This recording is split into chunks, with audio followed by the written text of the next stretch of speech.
పేదలకు కూడా ఈ రాష్ట్ర ప్రభుత్వం రైట్. ఓకే, ఒక్క నిమిషం మహేష్ గారు, ఒక్క నిమిషం కట్టుబడి ఉంది.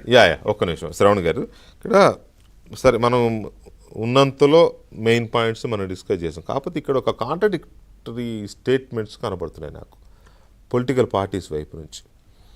ఒకటి, బీజేపీ అంటది మేము స్వాగతిస్తున్నాం కానీ ఎలాంటి అవరోధాలు లేకుండా చిత్తశుద్ధిని నిరూపించుకోవాలి, అమలు చేశాను అంటది. రాష్ట్రపతి గారి దగ్గరికి వెళ్ళింది వాళ్ళ దగ్గర అంటే వాళ్ళ దగ్గర ఉన్నట్టే కదా, ఇండైరెక్ట్గా. మనం డైరెక్ట్గా అనకపోయినా ఇండైరెక్ట్గా వీ కెన్ సే అది వాళ్ళ దగ్గరే ఉంది.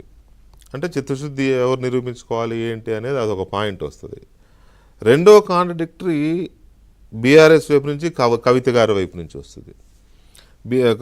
కవిత గారు ఏమంటారు, నా పోరాటం వల్లనే నేను దీక్ష చేస్తా అనేది హెచ్చరించినందువల్లనే ప్రభుత్వం ఈ డెసిషన్ తీసుకున్నదని కవిత గారు అంటారు.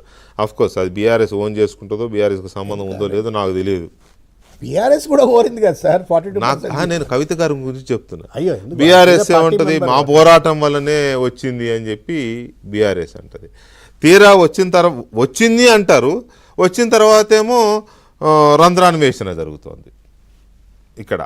రెండవది, అసలు ఈ పని 10 ఏళ్ళు ఎందుకు చేయలేదు? చెప్పండి, మీరే చెప్పండి, మిమ్మల్ని అడుగుతున్నా. లేదు మీరు చెప్పండి, అది కూడా చెప్పండి. 30 seconds కాదు, 3 minutes తీసుకోండి. తర్వాత ఇదే పని 10 ఏళ్లలో ఎందుకు చేయలేదు అనే దానికి సమాధానం. మహేష్ గారి సంగతి ఆయన వేరే పార్టీ, నేను మీ ఆ పార్టీ కాదు ఈ పార్టీ కాదు.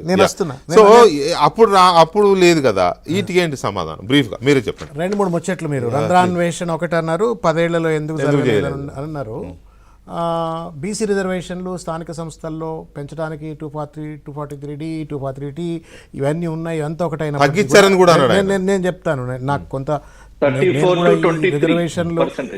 ఈ రిజర్వేషన్లు పెంపుదల మీద కొంత నిరాటంకమైనటువంటి ఒక పోరాటం నేను కూడా చేసిన పూర్తి తెలుగునే గింత ఉన్నది నాకు.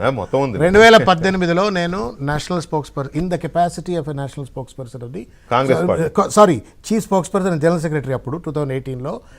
In that capacity I filed a high court petition for conducting categorisation of the backward classes reservations. Categorisation చేయాలా?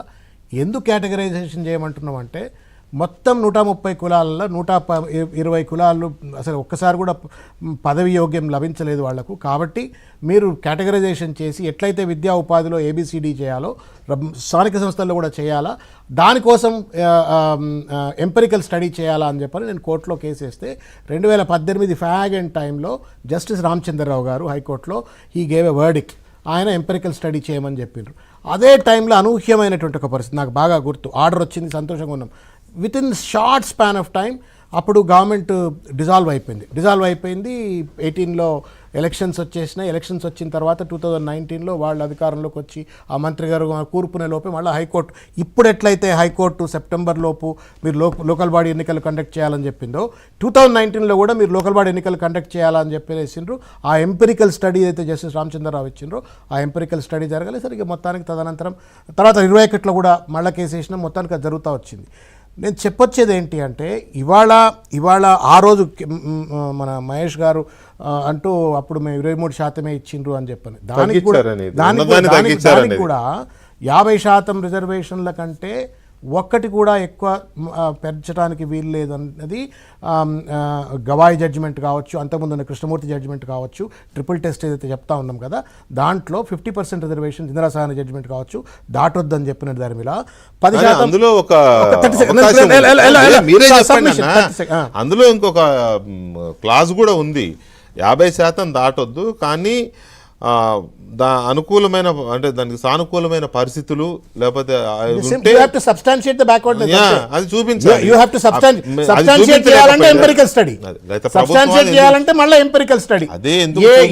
ఏ పల్లెలో ఏ వార్డులో ఏ కులం 1 year లోనే అది చేశారు కదా, మీరు ఎందుకు ఆ రోజు ఇమీడియట్గా ఎప్పుడైతే ఇప్పుడు హైకోర్టు చెప్పినట్టుగానే వాళ్ళు ఆ రోజు కూడా హైకోర్టు ఇమీడియట్గా ఎలక్షన్స్ పెట్టమన్నది వాళ్ళు ఆ రకంగా కండక్ట్ చేసేసినారు, అయిపోయింది.